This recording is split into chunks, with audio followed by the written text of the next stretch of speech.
A mi canal La Historia con el profesor Palomo. Vamos a continuar con la serie de vídeos que estamos elaborando sobre la Guerra Civil Española. En este caso empezamos a ver ya directamente, después de haber contemplado todo lo que han sido los inicios de la guerra, la sublevación militar, el fracaso, lo que ha sido la represión, el contexto internacional, la revolución dentro de la guerra, empezamos a ver ya lo que son estrictamente las operaciones militares, las primeras operaciones militares. Hay que tener en cuenta que cuando empieza una guerra es necesario plantearse unos objetivos. Los sublevados lo tenían claro. El objetivo principal era llegar a conquistar Madrid y si nos fijamos aquí en la imagen del mapa, pues podemos comprobar cómo el planteamiento sería avanzar desde el sur y avanzar desde el norte y llegar a crear una especie de pinza que permitiera la conquista de lo que era la capital. La guerra entonces se plantea como una guerra en la que se pretende emplear pocas semanas y llegar lo antes posible a la capital para poner fin a lo que era el enfrentamiento civil. Ese es el planteamiento que tienen los sublevados, pero por contra los republicanos, sus objetivos iniciales van a ser intentar recuperar algunas de las capitales que habían quedado en poder de los sublevados. Concretamente van a ser dos: Zaragoza, que era un importante centro de arraigo anarquista y que los republicanos de Cataluña van a esforzarse por conquistar, y luego también en el sur el intento de conquista de Córdoba, que va a estar protagonizado por el ejército dirigido desde Madrid. ¿De acuerdo? Hay que tener siempre en cuenta que son dos tipos de ejércitos completamente distintos los que se enfrentan. Los republicanos, en realidad, más que un ejército, son unas milicias populares donde predomina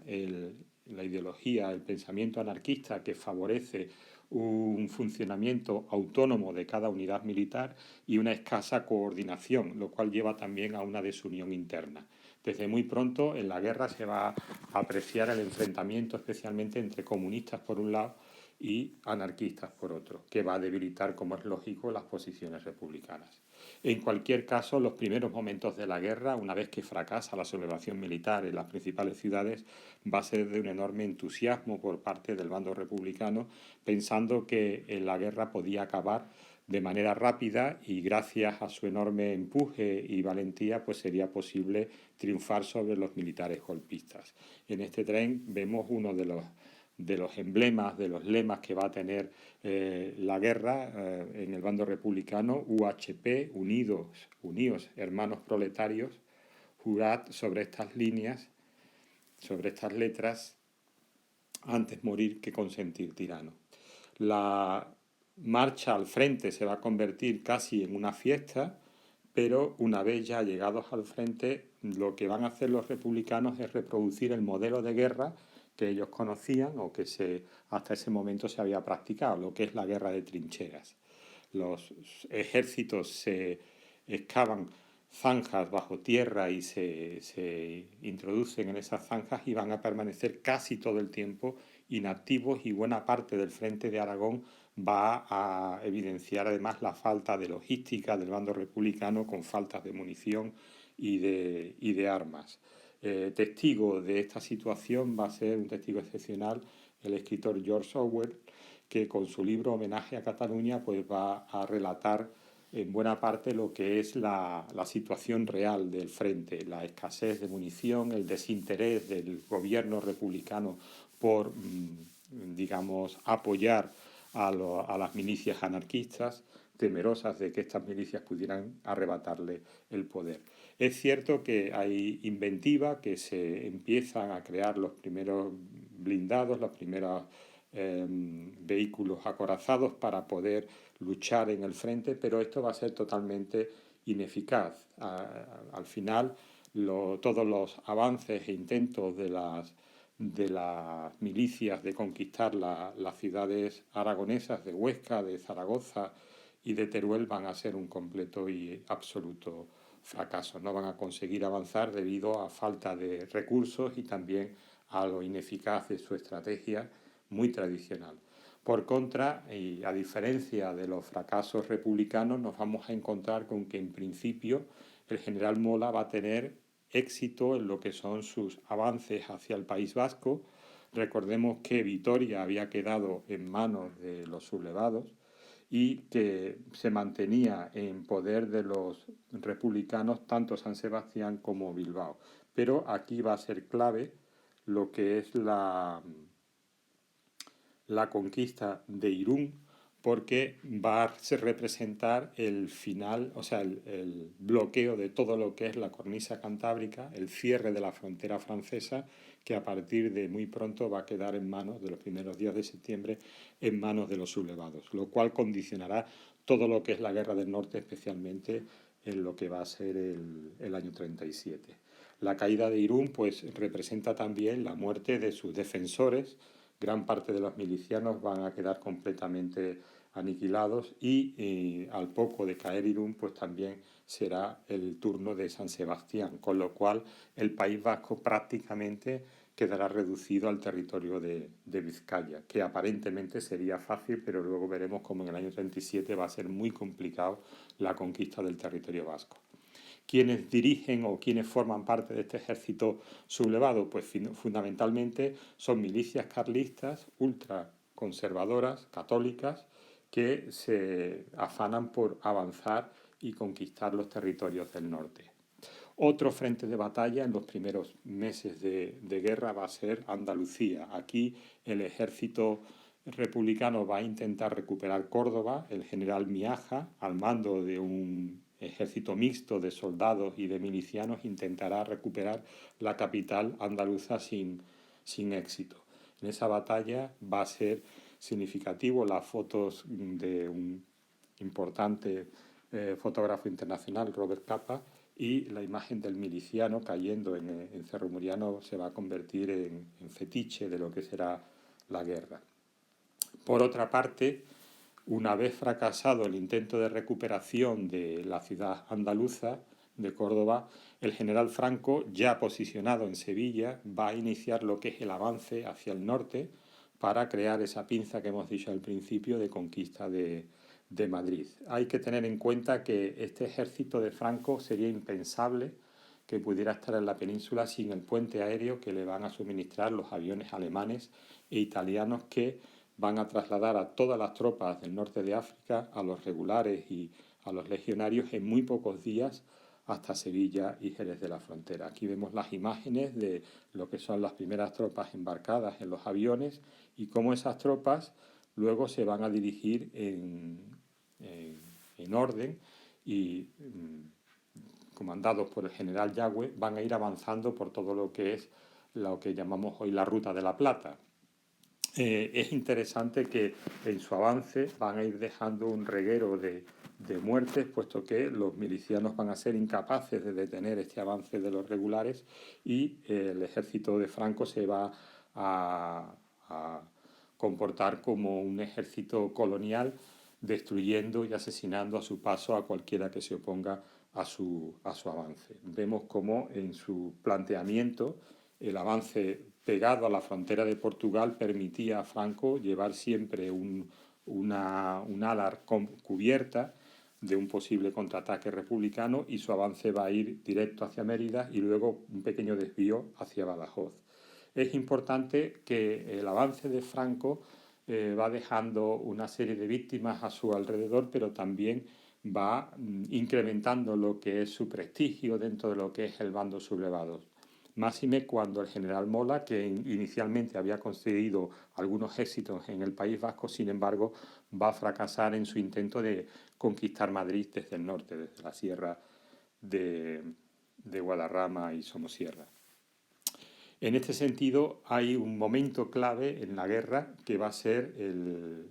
principios de septiembre, cuando el general Franco, en vez de avanzar rápidamente, que era lo previsto, hacia Madrid, decide desviar sus tropas y recuperar la ciudad de Toledo. Toledo era una ciudad emblemática, era una ciudad que había sido la antigua capital imperial visigoda y durante la Edad Media había sido nominalmente la capital de España, y Toledo tenía también que allí resistía desde el momento de la sublevación,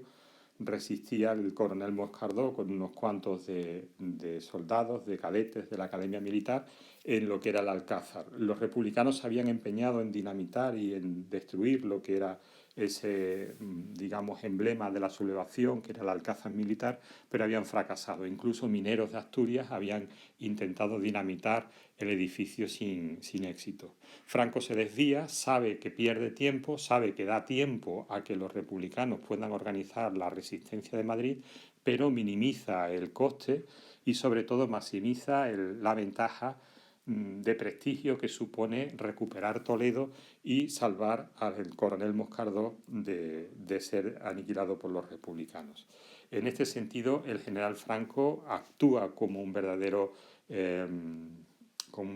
político más que militar, y podemos ver que, en resumen, una vez pasados los 2 primeros meses del año de la guerra, la situación de cómo se encontraba España en el momento de la sublevación a cómo se encuentra en el momento de lo que es la septiembre del 36 es completamente distinta. Tenemos que tener en cuenta que aquí se ha producido el avance de lo que son las tropas de Franco hacia Badajoz y luego el desvío hacia Toledo,